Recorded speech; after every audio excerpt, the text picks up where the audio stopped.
Matthew 12. One Sabbath, Jesus and his disciples were walking through some wheat fields. His disciples were hungry and began picking and eating grains of wheat. Some Pharisees said to Jesus, "Why are your disciples picking grain on the Sabbath? They are not supposed to do that." Jesus answered, "You surely must have read what David did when he and his followers were hungry. He went into the house of God, and then they ate the sacred loaves of bread that only priests are supposed to eat. Haven't you read in the law of Moses that the priests are allowed to work in the temple on the Sabbath? But no one says that they are guilty of breaking the law of the Sabbath. I tell you that there is something here greater than the temple. Don't you know what the scriptures mean when they say, 'Instead of offering sacrifices to me, I want you to be merciful to others'? If you knew what this means, you would not condemn these innocent disciples of mine. So, the Son of Man is Lord over the Sabbath." Jesus left and went into one of the Jewish meeting places, where there was a man whose hand was crippled. Some Pharisees wanted to accuse Jesus of doing something wrong, and they asked him, "Is it right to heal someone on the Sabbath?" Jesus answered, "If you had a sheep that fell into a ditch on the Sabbath, wouldn't you lift it out?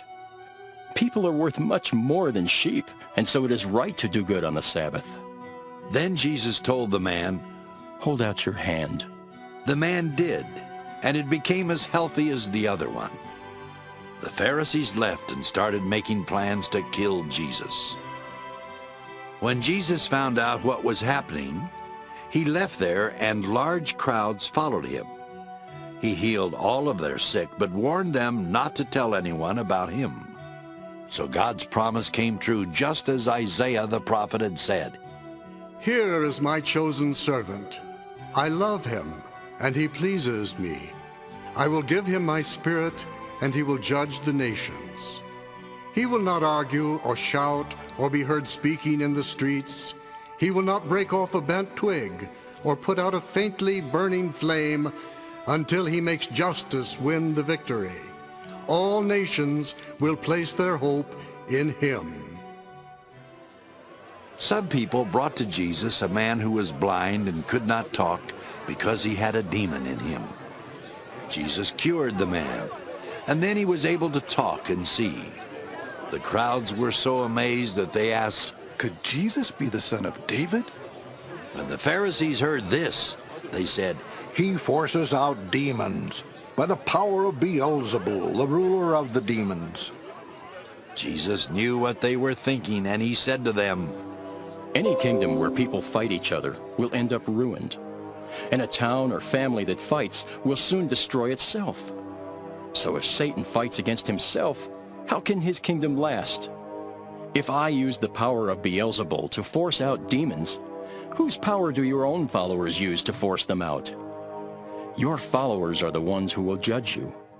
But when I force out demons by the power of God's Spirit, it proves that God's kingdom has already come to you. How can anyone break into a strong man's house and steal his things unless he first ties up the strong man? Then he can take everything. If you are not on my side, you are against me.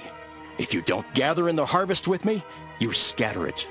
I tell you that any sinful thing you do or say can be forgiven. Even if you speak against the Son of Man, you can be forgiven. But if you speak against the Holy Spirit, you can never be forgiven, either in this life or in the life to come. A good tree produces only good fruit, and a bad tree produces bad fruit. You can tell what a tree is like by the fruit it produces. You are a bunch of evil snakes, so how can you say anything good? Your words show what is in your hearts. Good people bring good things out of their hearts, but evil people bring evil things out of their hearts. I promise you that on the day of judgment, everyone will have to account for every careless word they have spoken. On that day, they will be told that they are either innocent or guilty because of the things they have said. Some Pharisees and teachers of the law of Moses said, "Teacher, we want you to show us a sign from heaven."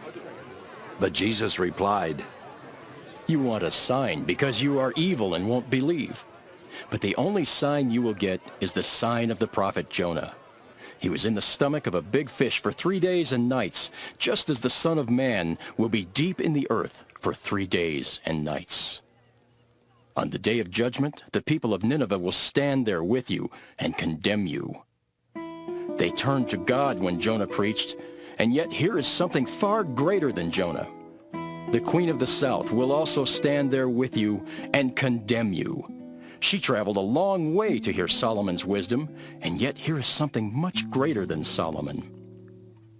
When an evil spirit leaves a person, it travels through the desert looking for a place to rest. But when the demon doesn't find a place, it says, I will go back to the home I left. When it gets there and finds the place empty, clean, and fixed up, it goes off and finds 7 other evil spirits, even worse than itself. They all come and make their home there, and the person ends up in worse shape than before.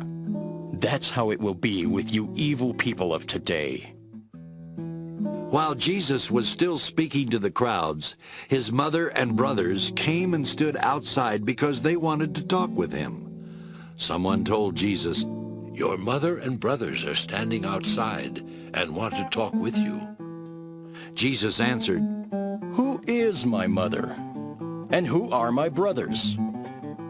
Then he pointed to his disciples and said, These are my mother and my brothers.